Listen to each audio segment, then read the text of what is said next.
എല്ലാത്തിനും കാരണം നീയാടി. ഞാൻ അപ്പോഴേ പറഞ്ഞതല്ലേ ഇതൊന്നും വേണ്ടെന്ന്. ഇപ്പൊ നോക്കിയേ. ആ ഇപ്പൊ കുറ്റം പറഞ്ഞോണ്ടിരിക്കാണ്ട് അടുത്തത് എന്ത് ചെയ്യണമെന്നൊന്ന് പറ ചേച്ചി. എനിക്ക് പേടിയാവാ. അവൾ ഓരോ പ്രേതത്തിന് വിളിച്ചു വെച്ചതും പോരാ, ഇപ്പൊ പേടിയാവണത്രേ.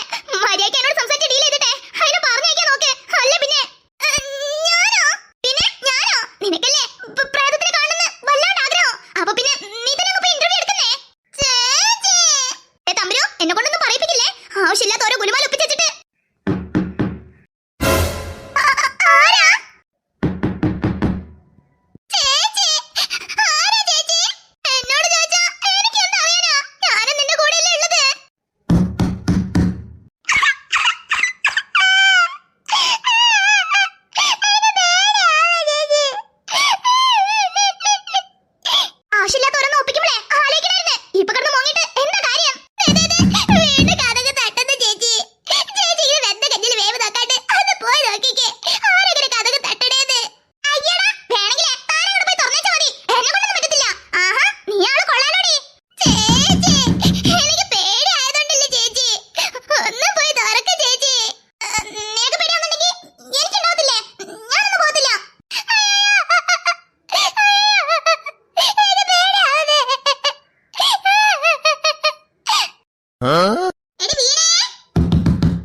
രാവിലെ അമ്മ മുറ്റടിച്ചു വരുമ്പോ കത്തിച്ച് കളഞ്ഞോളൂ. എന്തോന്നാടി ഒരു വാതിലൊക്കെ ഇത്ര നേരം? അല്ല അങ്ങനെ അകത്ത് നിങ്ങൾ എന്തെടുക്കുവായിരുന്നേ? അത് പിന്നെ അമ്മേ ഞങ്ങളെ അത് പിന്നെ ഞങ്ങളുടെ റൂമില് ചുമ്മാ കിടന്നതായിരുന്നു അമ്മേ. പെട്ടെന്ന് ഉറങ്ങിപ്പോയി. അതാ അമ്മ വിളിച്ചത് അറിയാഞ്ഞേ. അതെ അമ്മേ ഞങ്ങൾ ഉറങ്ങായിരുന്നു. അതാ അമ്മ വിളിച്ചപ്പോ പെട്ടെന്ന് കേക്കാഞ്ഞേ. ഓ ഹൈ ശരി. അല്ല മക്കളെ അച്ഛൻ വന്നിരുന്നാ? ഹേ ഇല്ലല്ലോ. അതെന്തേ ഇത്ര വൈകുന്നേ? എന്നോട് പണി കഴിയാറായി അവിടെ ഇറങ്ങാൻ പോവാന്നാണല്ലോ പറഞ്ഞിരുന്നേ. ചിലപ്പം വേറെന്തെങ്കിലും പണി വന്നു കാണും. അതുകൊണ്ടായിരിക്കും വൈകുന്നേ. അല്ല അമ്മ എങ്ങനെ നിൽക്കുന്നേ? അല്ല എന്താ പതിവില്ലാണ്ട് രണ്ടും കൂടെ ഒത്തൊരുമയിലേ? പൊതുവേ ഇങ്ങനൊന്നുമല്ലല്ലോ കാണാറേ. അത് പിന്നെ അമ്മ പറഞ്ഞില്ലായിരുന്നോ പോവാൻ നേരത്ത് കച്ചറൊന്നും ഉണ്ടാക്കരുതെന്ന്? അപ്പൊ പിന്നെ അമ്മ പറയണത് ഞങ്ങൾ അനുസരിക്കണ്ടേ? അതാ ഞങ്ങള് തല്ലൊന്നും ഉണ്ടാക്കാണ്ടിരുന്നേ. ഓ അത് ശരി. അപ്പൊ അമ്മ പറഞ്ഞ അനുസരിക്കാനൊക്കെ അറിയാലേ.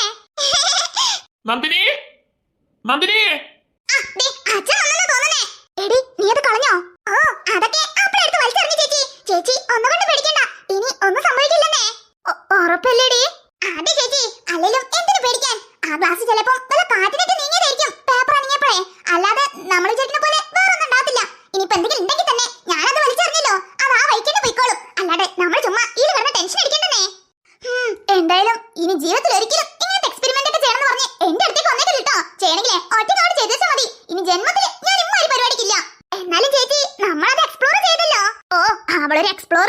ഈ കണക്കിന് പോണെങ്കിലേ ഞാൻ മേലോട്ടെടുത്ത് അവിടുന്ന് എക്സ്പ്ലോർ ചെയ്യേണ്ടി വന്നേനെ. കിടന്ന് കിണിക്കല്ലേ? ആ ഒരു നിമിഷം എന്റെ മനസ്സൊന്ന് ഇപ്പോഴും പോകുന്നില്ല അറിയോ? തമ്പുരുവേ, വീണേ, ഒന്നിങ്ങ് വന്നേ മക്കളെ. ആ ദേ വരുന്നു അമ്മേ.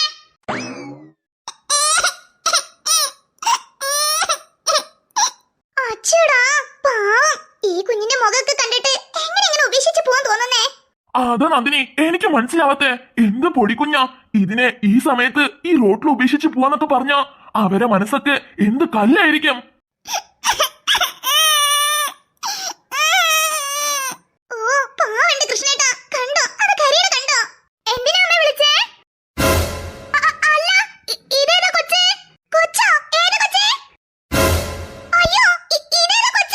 അത് പിന്നെ മക്കളെ അച്ഛൻ വരുന്ന വഴിക്ക് ഒരു റോട്ടില് ഉപേക്ഷിക്കപ്പെട്ട നിലയെന്നാ ഈ കുഞ്ഞിനെ കിട്ടിയേ.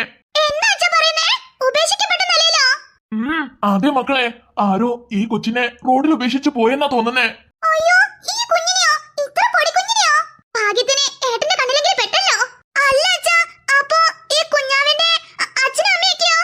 അതൊന്നും അറിയത്തില്ല മക്കളെ. ആ ഇരുട്ട് മൂടിയ റോഡില് ഈ കുഞ്ഞിനെ മാത്രമേ കണ്ടുള്ളൂ. കുറെ നേരം ഈ കുഞ്ഞിനായിട്ട് നിന്ന് നോക്കി, ആരും വന്നതേ ഇല്ല. അതാ അച്ഛൻ അവിടെ ഈ വാവനെ വിട്ടിട്ട് വരാൻ മനസ്സിലാണ്ടേ അച്ഛൻ കൈയോടെ കൊണ്ടുവന്നേ. ഓ, അതേതാ നന്നായി അച്ഛാ. പാവം, ആ ഇരുട്ടത്ത് ഈ വാവ ഒറ്റയ്ക്ക് എന്ത് ചെയ്തേനെ?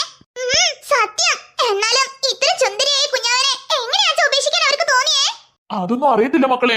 ഇനിയിപ്പോ അച്ഛനും അമ്മയും ഉപേക്ഷിച്ച് പോയതാണോ, ഇനിയിപ്പോ വല്ല ആക്സിഡന്റ് നടന്ന് കുഞ്ഞ് മാത്രം അവിടെ പെട്ടുപോയതാണോ, അല്ലെങ്കിൽ വീട്ടിൽ നിന്ന് അവരവണ്ട് ഇറങ്ങി പോന്നതാണോ, ഒന്നും അറിയത്തില്ല. ഈ രാത്രി എന്തായാലും ആ കുഞ്ഞിനെ അവിടെ ഒറ്റയ്ക്ക് ഇട്ടിട്ട് പോരാൻ തോന്നിയില്ല. അതാ അച്ഛൻ കയ്യോടെ കുഞ്ഞിനെ കൊണ്ട് പോന്നേ. ഇനിയിപ്പോ രാവിലെ നമുക്ക് കുഞ്ഞിനായിട്ട് സ്റ്റേഷൻ വരെ ഒന്ന് പോയി നോക്കാം. എന്നാ പിന്നെ കുഞ്ഞിനെ അവകാശപ്പെട്ട് ആരെങ്കിലും വരുമായിരിക്കും. അതേട്ടാ നല്ലത്. എന്നാ കുഞ്ഞിനെ കൊണ്ട് വേഗം അകത്തേക്ക് വരി. അതെന്തേലും കഴിച്ചു കാണോ എന്തോ, എന്തിലൊക്കെ അതിന് കഴിക്കാൻ കൊടുക്കട്ടെ. അതെ അച്ഛാ, കുഞ്ഞുമാവനെയും കൊണ്ട് അകത്തോട്ട് വാ. അവക്ക് മാറാനുള്ള ഡ്രസ്സും കഴിക്കാനുള്ള ആഹാരവും എല്ലാം നമുക്ക് കൊടുക്കാന്നേ. അതന്നെ, നാളെ സ്റ്റേഷനിൽ പോണ വരെ അവളെ ഞങ്ങള്